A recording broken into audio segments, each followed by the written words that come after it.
Does anyone else feel a sense of danger? What's up, guys? That guy with a pencil here. Fun fact, I do to have it on and keep it on me at all times. And another fun fact. We're building to something devious, folks. This definitely is, especially in comparison to the last two chapters, a kind of plot-light chapter, but it does two things well. It does confirmations, and it does building. It also drops something pretty massive that we're about to see explored deeply in the next chapter, presumably. But overall, chapter 183, Unrequited Feelings, is quite the chapter. Speaking of unrequited, is it unrequited? Unrequited? What? Do I just? Yeah, I think I will. I'll be like, let me look. But, and hey, who knows? Maybe the Googler will say it wrong. So let me know phonetically how it's pronounced. But let me go. Unrequited. I feel like I've asked this before because I think I've said it before and just haven't been sure. So let me see. Let me play it out loud. Let me play it loud. Hello? Oh, okay. Volume wasn't up. Or it's just not gonna work. Not gonna work, please. Unrequited. Oh, so it is unrequited. For some reason, because I know the word that always throws me off is respite. It's spelled respite, but it's said respite. I don't know, like the E on the, like I genuinely do wonder what's the point of the E on the end. Like why do you have it there? Why bother having the E on the end? Why not just literally have it be respite? I don't know. So I thought unrequited was a word like that, where like it should read unrequited, because there's an E on the end, unrequite, but it may have been unrequite, and the E was there just for the sauce of it all. But no, it is in fact unrequited. So shout out to the boy knowing his English. But with it being the case, let's hop into the chapter itself after talking about how this cover page is actually a kind of nice little reference to chapter 1. If you remember, when Percy first leaves God's finger, he throws the cape over his shoulder and determined to go out into the world and do big things. And now Percy here, without the helmet, is out and about doing his own thing, being his own man, moving proud and strong like my baby boy he is. Even though I still don't fully trust him because I think he's somewhat more life spirit than he was before. But another thing about this, where's his helmet? Like, I know there's a memorial made to it. I know one of the cover pages from way back when had, like, the memorial of his helmet. Like, they planted flowers around it and stuff like that because they thought he was dead. But, like, where actually is his helmet? Like, wasn't that a magical weapon? Like, where's the sword? Where's the, like, the shrinking? I know it was made for, like, a cutting board. But, like, where's that sword at? Percy, where are your valuable... Like, don't get me wrong. The cape is clean. Your fit ain't. But the cape is clean. And then, well, no, the thing is, the fit is clean, too. It's just color-wise, it's a little back. I don't get the weird deep sea green. But other than that, like, where is your stuff, Percy? Do you not care about that anymore? Is it because you're not really Percy anymore? Okay, but regardless, let's actually hop right into chapter 183, Unrequited Feelings. We open up and we get to see the spectators. Everyone who got out in round 1 or just simply didn't make the tournament at all. As Edlin asks, hey, who do you think will win it all, Sir Kion? And Kion, of course, being the mightiest, most thickest, juiciest meat muncher there is like, how can it be anyone but Prince Tristan? Oh, my brains. I'm so sorry. You know, I'm not sure. And I do know for a fact, I do have other content creators in my comments. So, like, whatever, if y'all do what I do, I either do recording or live reviews, or even just, like, in general conversation, do you say something or do something and then just, like, instantly regret it? Like, not even, like, regret it in a bad way, but just, like hitting the... Oh, Prince Tristan, like that it's a bit much. I want to sit here and die. It's a bit much. Like, I don't know. It's funny enough to me that it balances out. It works out in my mind. I don't know why. But with it being the case, we see that obviously Kion has all his money on Tristan. Though personally, I don't. I definitely think either we're gonna have a super twist and the winner's gonna be Ballin, or it's Percy. One of those two. In fact, I'd still actually low-key be down with it being Ballin. The only reason I don't... And the reason I think it'd be cool if it was Ballin is because I could see Ballin and Percy having a really intense fight, top of the line. Percy's trying all his abilities, all of them fail. Everything goes wrong when things should be going right. And then at the end, Ballin is like, I thought you, with a girl, or even that Twilight boy would be better. Suppose I was wrong. Looks like you need to go on another adventure here, staying in on foot until it coughs up something better. And then Percy will be like, wait! If you think I'm strong, or you think Tristan is, or even Gawain, they haven't met anything yet. We've all grown a lot better over these 2 years, but in reality, the strongest of us, his name is Lance, and he's far from his peak. In fact, honestly, Ballin, I think he could even beat you. And then we get Ballin on the main crew. Like, oh no, and you know, that's adding way too many characters. Like, I was already worried about Nakaba writing a 10-man band, which was literally just Tristan, the Tristan platoon, the Percy platoon, and Gawain, plus Lance. But imagine, like, it'd be a 12-man band at that point, because, or no, would it be 11? Because it'd be Percy, the Percy platoon, which is 4 more people, then it'd be Gawain, then it'd be Lance, and then it'd be Tristan, and then Isolde, and then Jade, and then we already know Gareth is coming along. And then technically Dareth makes that 11, and then Ballin will be 12. So like a 12-man band does sound like a lot, and obviously Ballin does not like fit the general group aesthetic that we currently have going on, except he does actually kind of fit next to Donnie. But still, I really, really hope Ballin, if not joins the main crew, I hope he is a recurring character. I just love Ballin. I don't know why. He just be Ballin, bro. Like, I say that jokingly, but it's really true. I think he'd just be Ballin. I love him. I love his design. I love his ability. I can't wait to see him fight more, and I want to see him fight Lance. I genuinely want to see him fight Lance. But let's see. Sorry, I completely zoned out. Back into the chapter itself, we see Hauser is actually pretty excited along with Pelio as he says, "Oh, the Knights of Prophecy are still in, huh?" And Pelio says, "You have to hand it to them." And that is good, right? Ultimately, it would have been bad if any of the Knights had dropped out in the first round, and it makes perfect sense that these saviors of the world are powerful enough to make it to the second round, and will presumably dominate for the most part. Like, I don't really see Percy losing to anyone, except for maybe Ballin. I only see Gawain losing to Ballin, and Tristan also losing the ball, and who's literally invincible, so like I'm not gonna give them any flack for that. But with it being the case, while we see Hauser and Pelio are happy living their best out in first round lives, Boris, have you ever shot that shot, bro? Have you ever skyhooked before, Boris? Boris, take a hint, gang. Take a hint. Just because you think she's high does not mean you got a shot, bro. Does not, Boris, you are trying to take a full court shot or being contested by the entire enemy team. And there's no team. You're trying to make a full court shot and you're playing against 5 Shacks. 5 Shacks all got their arms up like this. You are never making that shot, boys. Never, ever. You are not making that shot, gang. Never. But you know what? I give Boris credit. He follows the pencil philosophy, where if you're... Then again, no, it is a little bit weird because you want to travel with them, you want to work with them, you want to help them. Like, Boris, take a hint, gang, take a hint. As he says, "Hey, I'm kind of thirsty. Want a drink with me?" And we see Anne say, "No, thank you." She likes her men schlimmer and barely men as their life spirit. But like, sorry, boys. That shot, you putting it up there, but you nor Nakaba can trick me. Like, come on now. Pan is any game. Like you cannot deceive and beguile me. I feel bad for Possians. All the Possian shippers out there, that's not happening either. Especially considering who's not seen set up to fight, Possians may die sooner than I even expected. I'm still not ready. Nakaba, please don't take them from me. But I wouldn't be surprised. But with it being the case, after seeing Boris genuinely fumble the bag, we see Donnie focus on the more important things in life, aka death, as he says, "Dude, is it true that you can summon ghosts?" Which I do wonder if, like, half of this is genuine excitement just on the ability of summoning ghosts is cool. But also, I wonder if there's, like, a somewhat deeper... I know it's Donnie, so I probably shouldn't be looking this deep. I wonder if there's a somewhat deeper layer as he's like, "Could you call my mom?" Like, because, like, remember... We never met Hauser's parents. Or not Hauser's parents. We never met Donnie's parents. He's not an orphan. Like, we know his grandparents are still alive. But, like, we don't know his mom. Presumably she died. I think. I'm not sure if that's confirmed or anything, but I think, like, she's not around. Same with his dad. We don't know his dad either. Donnie comes from nowhere. He's uncle. He is Hauser's nephew. That's all we got. We have no idea of his particular past. So maybe just in the hope that Donnie's a slightly deeper character than what commonly he gets credit for. Maybe he's so excited that Gareth can summon ghosts because he wants to talk to his mom or his dad.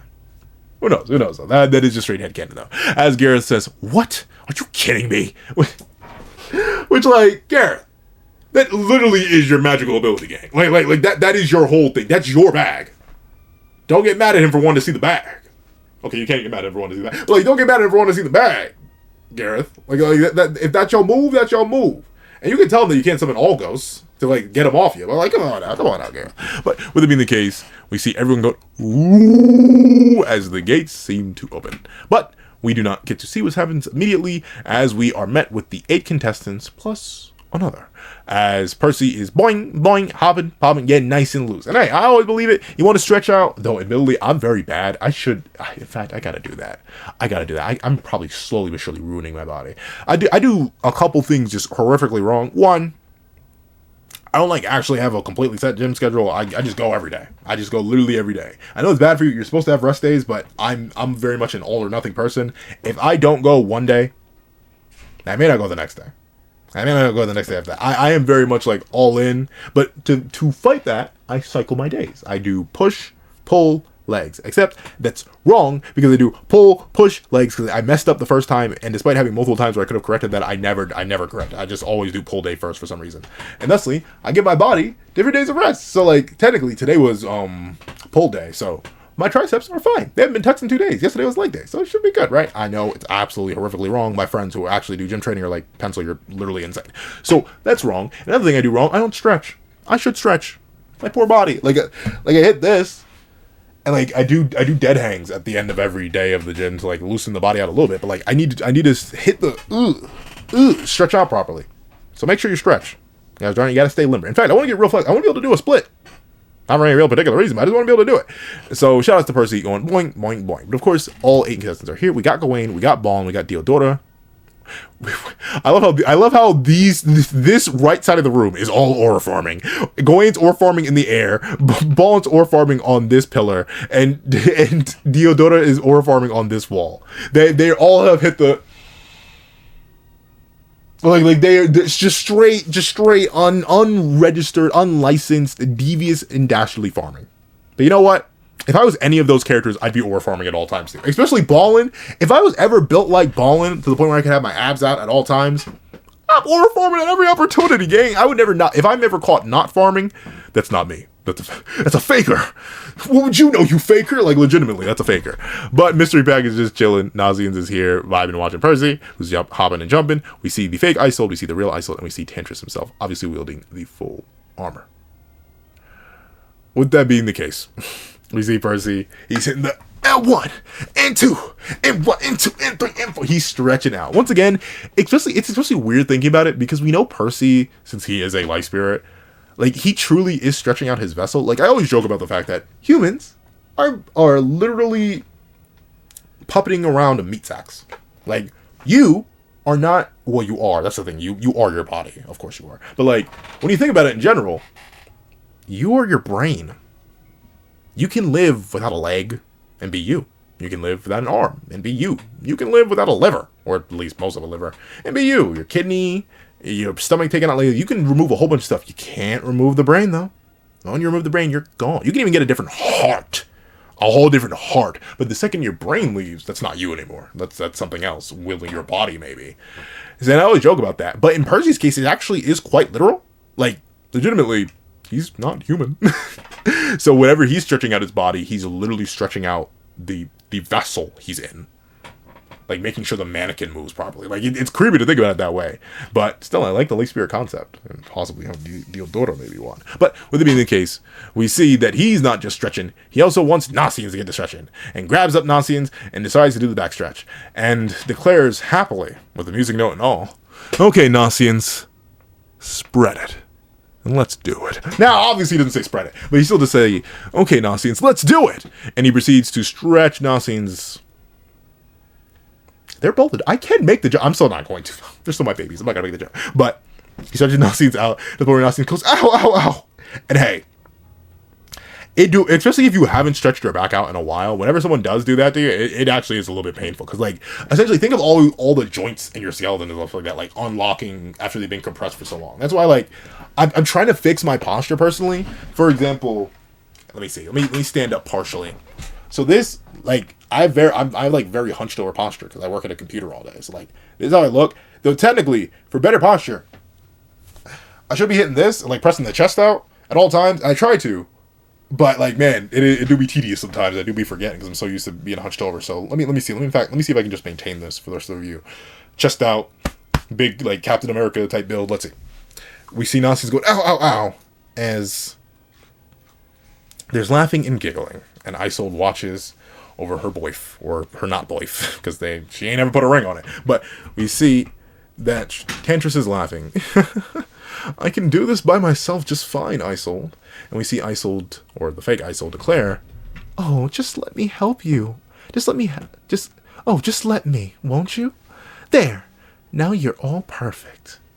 The perfect bait. The perfect bait. Oh, the fake Isolde is so devious. Like, she's devious, and I get why she's devious. But it doesn't stop the fact that she's devious. You know what I'm talking about? Like, the devious factor still applies. It still applies. As she's dressed. See, look at that. See, look at how easy I fall into it. I just fall out of the chest. Like, gotta fix this pot. I just gotta get used to it. Like, and notably, my grandmother is my biggest inspiration, because she always, I've never seen her slouch, or like, she always has shoulders back, chest forward. Like, she's very always poised.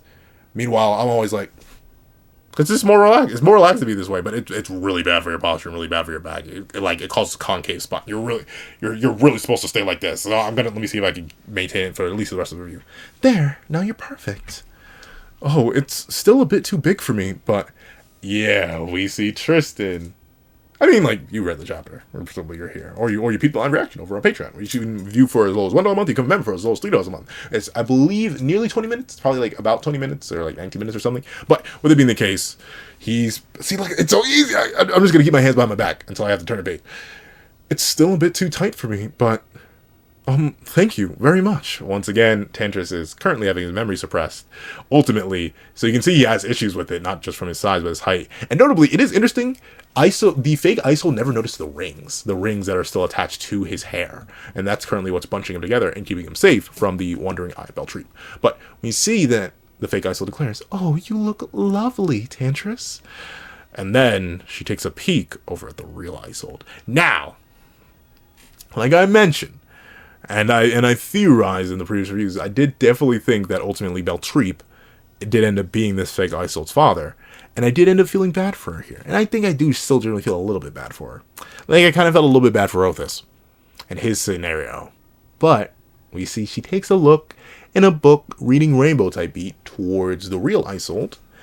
And we see the real Isolde turns away. Once again, she's still very nervous. She still doesn't really want to interfere all too much.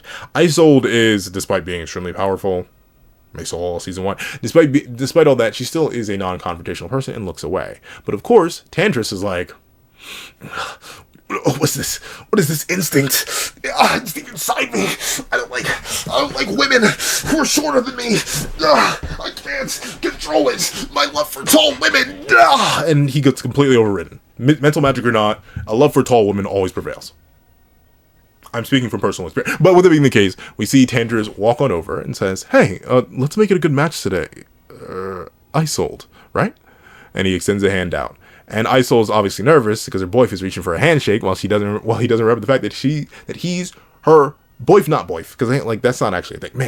Man, this sucks. I ain't doing it, but I got to do it for my posture. But Prince Tristan, and one detail I do love though, I love how none of them are playing those games. Like they aren't even humoring the Tantris idea. They're like, you are Prince Tristan. We will keep calling you this until you remember.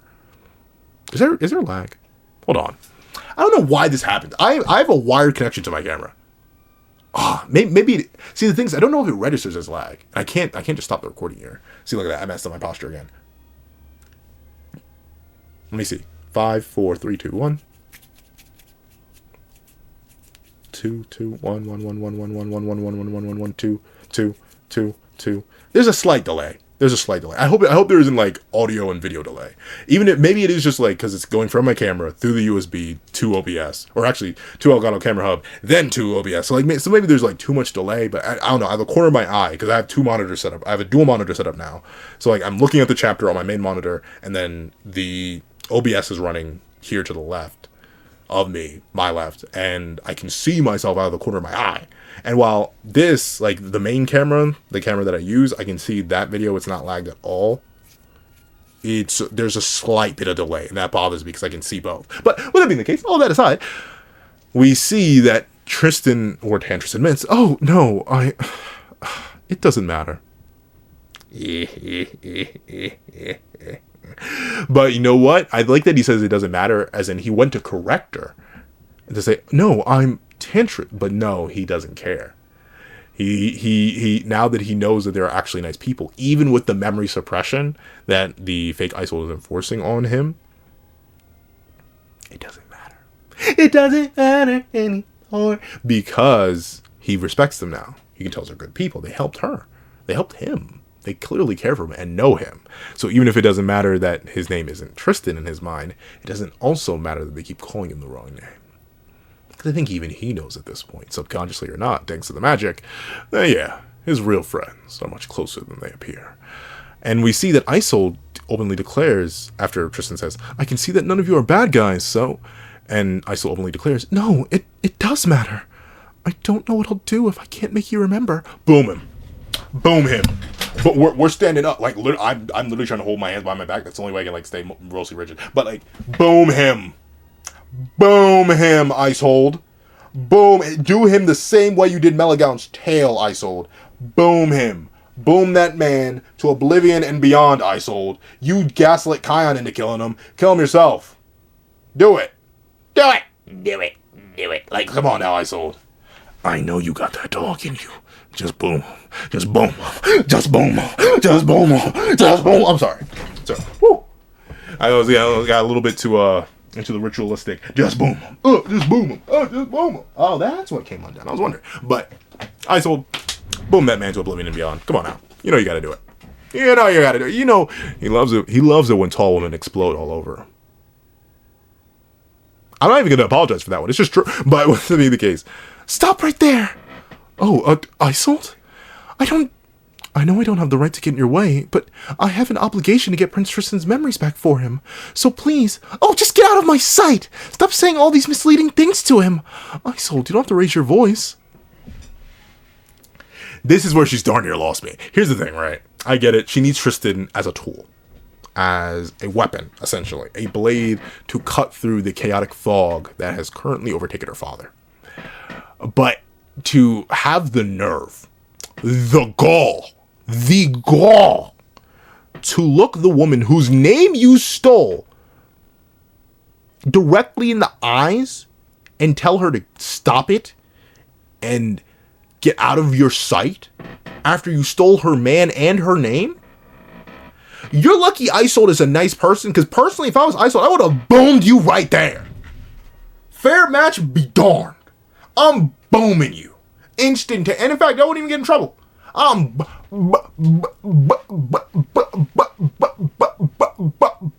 booming you. Instantly. For the disrespect. Like that almost lost me. But of course, I do get what the thing is, though. Why I say almost. I do get why she's doing it, though, because clearly, if they get his memories back, if they overcome her magic, she's cooked. She's cooked. She has no way to get Bel Tre back. She's clearly not built for it. Clearly your daddy don't love her no more. So, like, she's cooked. So she needs to do it, but, like, darn. And we see everyone's looking like, what's happening? What's going on here? Why you freaking and geeking? Mystery Baggage is looking, Percy's looking, Nasian's looking, Percy's back, and Gawain is looking, flying over. And we see that Isold gets tense and actually does stop, which is crazy. Once again, she stole your man. Go get your man's back. Go get your chain back. But we see that Gawain says, would it be bad for the other Isold if he regained those memories or what? And of course, the other Isold, the fake Isold, looks up at Gawain like, oh, you filthy flying. And Tantris says, everyone, come on, calm down a little. But of course, Ballin, the endless aura farmer, the endless and unstoppable aura farmer says, you got time to worry about other people, young lady? How about yourself, huh? And Gawain declares, oh, no worries there. I could beat a lazy lummox like you with one finger. And Ballin, like, the thing is, I love how Ballin responds. He's like, you and I both know that's not the case, young lady. And even Gawain, while she hits the, you can see the sweat drop. Even though she's smiling, she clearly is just a bit nervous. Because, like, obviously, if I fought a guy who was clearly invincible, so physical and magical attacks, and it didn't seem like he was lying, because he did really no-sell a bunch of physical and magical attacks, I'd be worried as a person who in this universe naturally relies on physical and magical attacks. And so far, Gawain, outside of the teleporting thing where she can teleport a sword into somebody, which we haven't seen her use her piece of Rita in a while. We don't know if her sacred treasure's ready or anything. But unless I'm mistaken, she doesn't. I mean, she could probably just teleport it to herself. That's their only strat. That's like straight up traditional hacks. Everything else is just random applications of magic, like fire spells, ice spells, bada bing, bada boom. Or like even sunshine. Like that's just not enough. It probably wouldn't work on Wallen. But of course, we see that not all the chaos can stand as a man comes to clear it all. Okay, everybody who made it to round 2. Lord Bel. Why did I struggle to say his name so much? And why are we lagging so much? There's like a whole second of delay. I really hope this doesn't mess up on the video. I genuinely don't even know why this. Hold on, let me see something. We breaking lore a little bit. No. Yeah, there must be, in fact.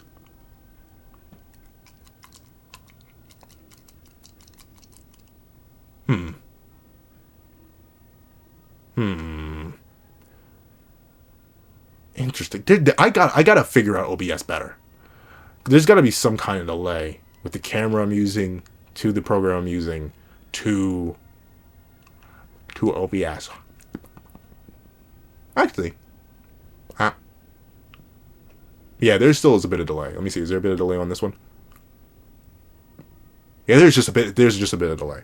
Meanwhile, there's no delay over here. So yeah, I just gotta figure it out. I gotta get my my understanding of the software better. So I hope the audio itself isn't lagging. If the video looks a little bit weird or looks a little bit delayed, it may just be a me thing. I don't know. Let me know in the comments if like right now, because I'm gonna keep recording. If the video itself looks laggy, if I look laggy, if anything, like just let me know, please. I greatly appreciate it. Any tips definitely help. And sorry for no music in the last couple videos. My editing software is now telling me that in order to just add music to my videos, I now need to pay for the pro version. It never asked me that before. I use CapCut, by the way. Obviously, you can see it at the bottom right of every video. But, like, I may fold. Cause I need editing software. So, like, your boy may be cooked. I may have to fold. But that is absurd to me. It's not like it's saying, oh, you're using a premium feature, using a pro feature, extract audio. Since when was that a pro feature? Like that's just, you telling me I cannot add music to my videos? Why?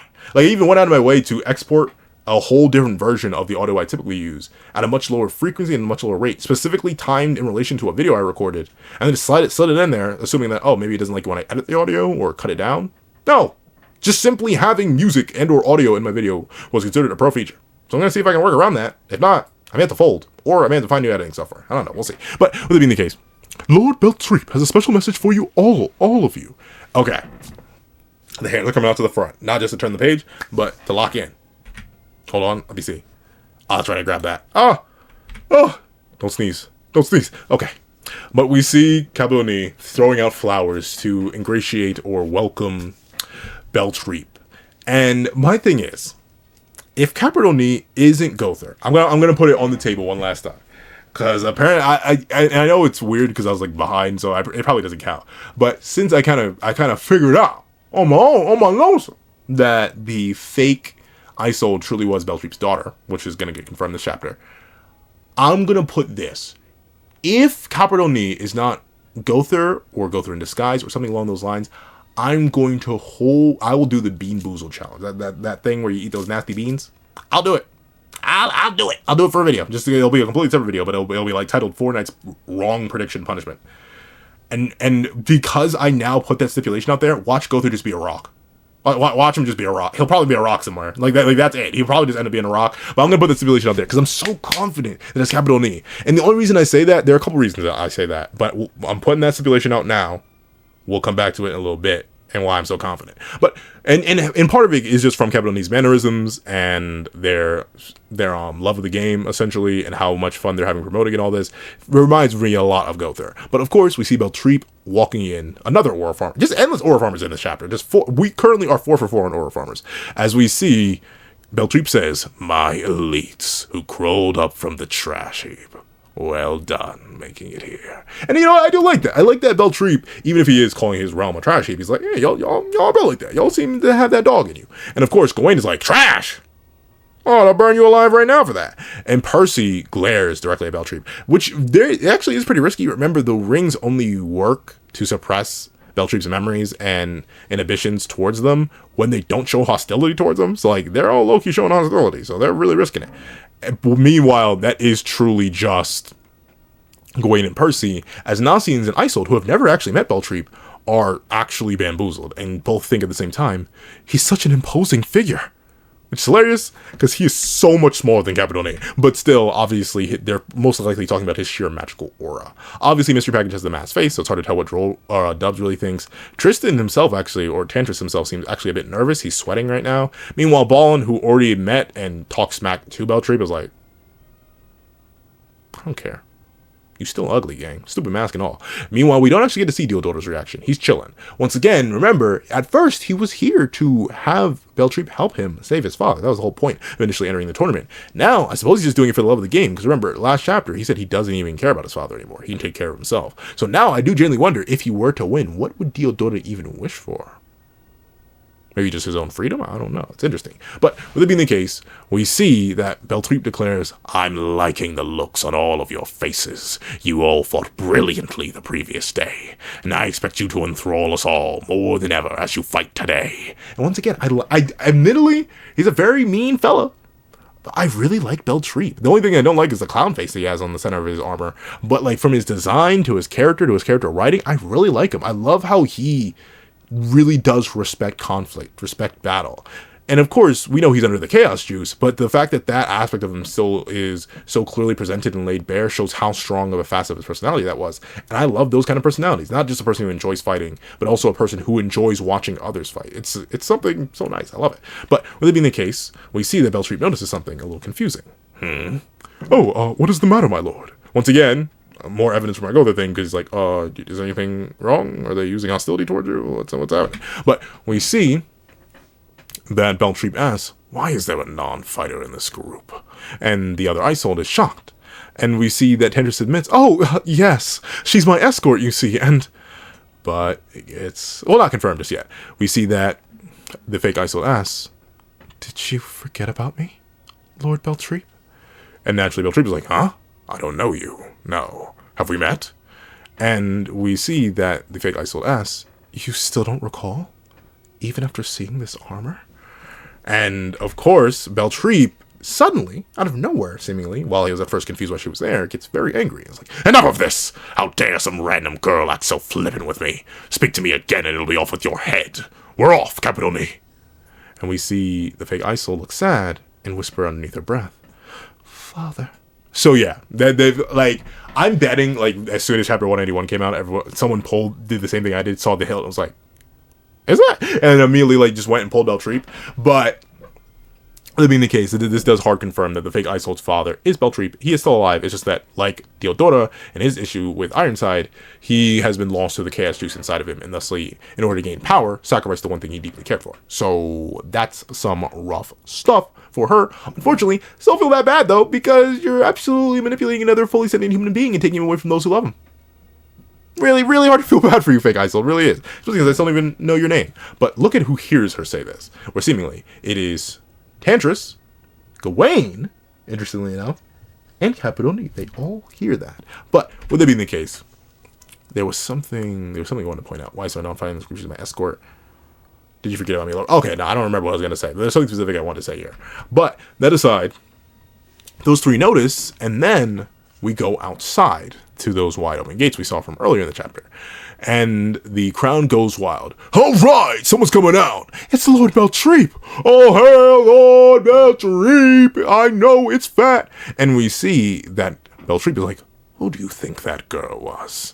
And Caprione says, oh, good question. I know what I'm going to talk about. I'll talk about it in a sec. Good question. I have no idea myself. And Bel Tre says, well, she certainly spoke like she knew me. And Caprione declares, I'm sure she was trying to ingratiate herself with you. Or maybe she mistook you for another. And we see that Bel Tre says, come on, mistaken identity. When I have this helm on, it disquiets me. Somehow. And then we see Bel Tre reveal, and indeed, when I look at some of our fighters, I can feel some sort of forgotten memory coming to me. But it never quite materializes every time. Why is that? Are you not feeling well, my lord? I'm done talking about this! Oh, wait, sir! So be it. Time to take action. As he creaks on his throne.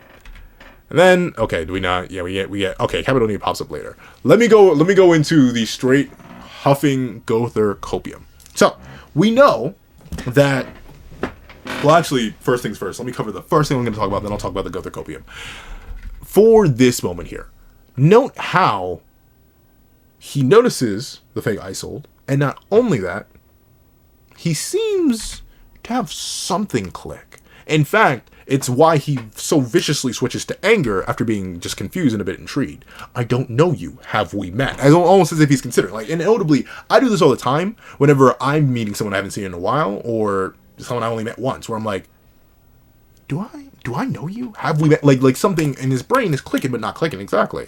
And then, of course, when he gets angry and walks off and threatens to go off with their head, he still is thinking about it after the fact. The idea that, I think I know that girl.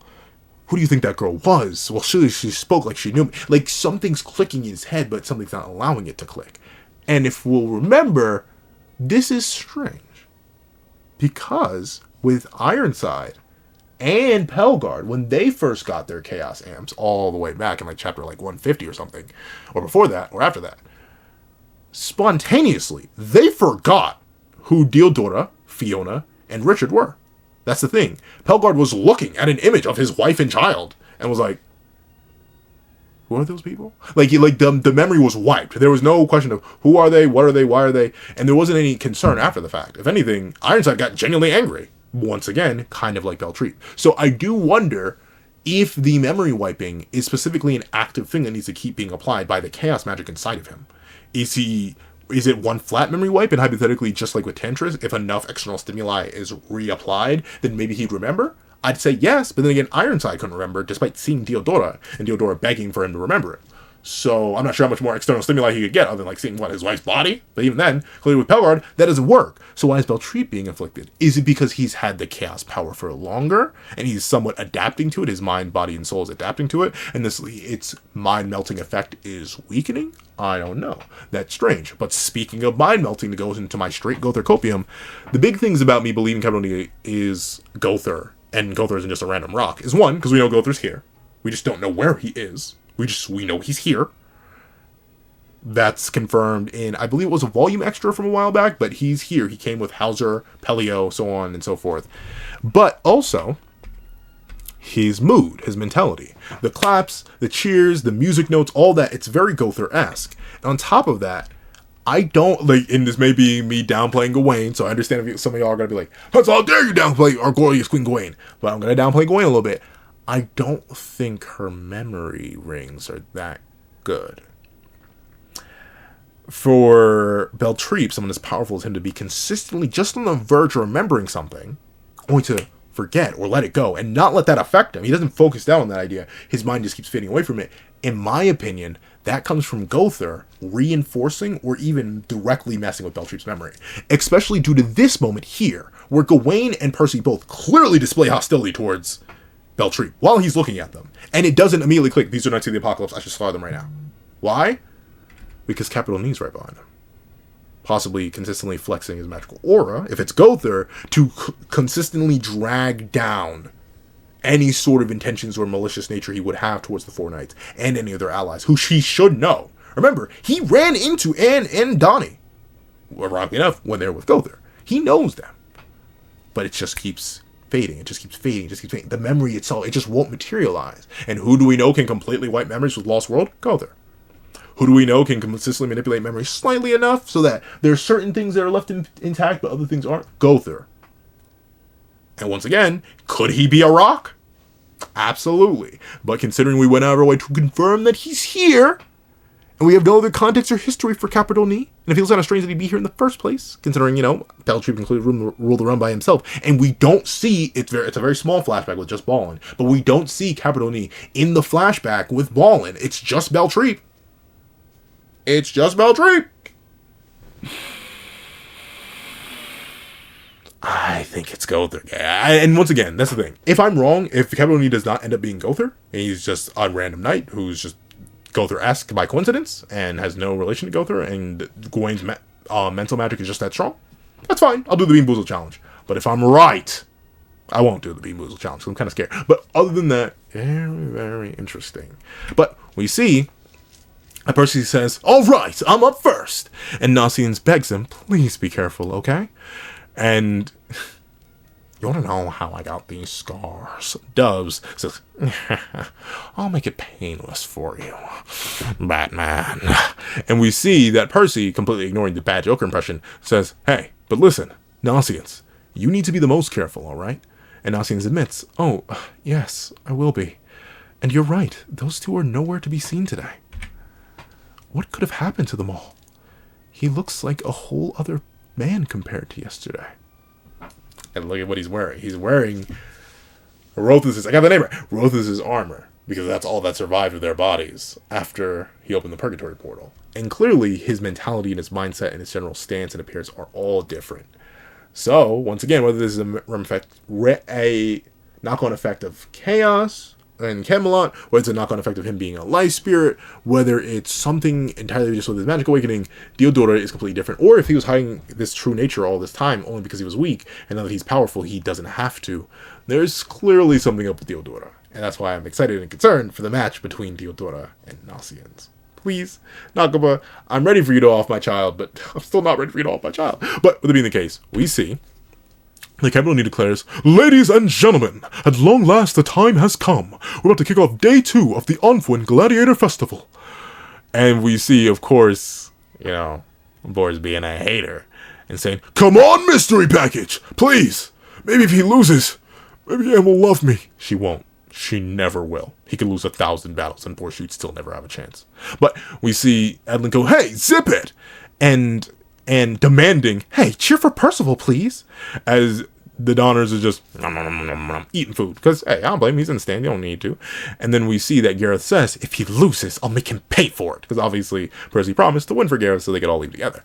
But we see that Pelio says, funny to think he's the little guy in the mask. Which obviously references the fact that they know that it's Dubs underneath that mask, the giant, and he's in this tiny form beneath that mask because the mask manipulates his size. And we see that Percy says, all right, let's get on out there. But Dubs says, wait a minute, Batman, before that, I have the item I promised you. Oh wow, my name's not Batman, but it's done? And we see, oh yes, Batman, give me just a sec. Here it is, as he reaches for his junk. And we see that Percy says, even himself notices, like, you're taking it out from there? Is it clean down there? And we see that he hands it over. It's all yours. And we see that Caballini is even shocked and says, oh, it looks like he's handing a weapon to his opponent. What could that be about? And then immediately, once again, Bel Tre, I'm heavily betting it's go there, because Bel Tre immediately begins to recognize that masked man. I wonder. He probably should know about Dubs, because obviously Dubs is a big asset. You hear the Coven of Eternal Darkness, presumably he was briefed, and is immediately thinking, masked man in Camelot, making weapons of extreme power, what is that? But once again, his memory is just being suppressed. And once again, I don't think, he's saying once again, I gotta stop that. There was someone who said, I want this man to go an entire video without saying something. I'm gonna try it. I just need to find that comment again and see what it was, because I know I say the same things a whole lot, but I don't think Mystery Package or Dubs ever got a ring from Gawain. So that is going straight off the Mystery Package of it all. But we see that Percy's like, oh, so this is it. My new weapon. And Dubs reveals, I've named it the Force Circular. Which presumably implies that Percy will be able to enhance the blade with his magic and run it through the blade like a chainsaw. As it is the Force, magical Force, Circular. And we see that is a very nice design. Obviously, this was dropped a while ago on our dome pieces. It was dropped when Nakaba did the color page featuring this weapon and a lot of other characters with their weapons a while ago. But still, it's nice to finally see it in the traditional black and white style. Nice to see all the detail on it. And it's really, really neat. I like how big it is, and I can't wait to see Percy actually wield it. And we see that Dubs reveals, but you'll have to size up its capabilities for yourself. And then, of course, Caballini simply announces, now, for the first match in Block A. It's too unique a weapon for me to be able to test it out. And of course, Percy says, well, thank you. And Dubs is like, oh, there's no need for that, Batman. I've already taken Robin from you. But thank me in... What does that say? What? I'm not gonna mess with it. Thank me in Something, not words. That's the greatest reward I could hope for. So he beckons Percy forward. And we see that Percy is excited and says, I can't wait, as his magic begins to flow outside of him. And Percival versus Mystery Package. Let the battle begin. As Droll, I don't know why you called him Droll.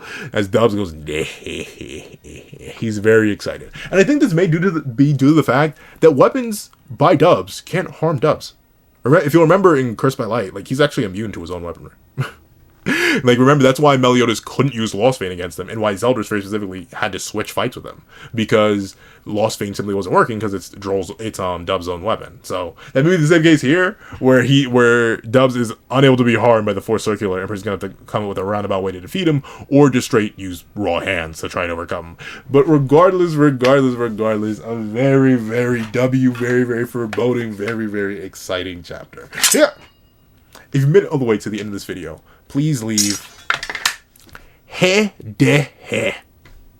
Yeah, like take the last word, then the first word, then the middle word. He de he. In the comment section down below. And then thank you so much for watching. Please leave a like, share, comment, and subscribe. Make sure that all the notifications so you don't miss out on any videos that come to the channel. Also, I do want to have a page down below, you support me for as low as $1, get them on, and things like exclusive videos, early content, and more. Also, now become a member of the channel for as low as $3 a month to get the same perks and more. So those perks include the live reactions, you are the series I'm to review, ad variations of all my videos, and if you become a $25 patron or a $25 member, you can order whatever video you want. Also, I do a link to my Ko-Fi in the description down below, and drop 5 beans for a short video, 29 beans for a long video, or any beans at all, and the support is always greatly appreciated. And of course, you can check out the 22-minute live reaction to this very chapter if you become a patron and or member. And finally, I do a link to my Ko-Fi in the description down below, where you can drop 5 beans for a short video, 25 beans for a long video, or any beans at all. Any support is always greatly appreciated. Now, I'd like to thank you so much for watching once again, and I hope you guys have a wonderful day. This is that guy with a pencil, writing off.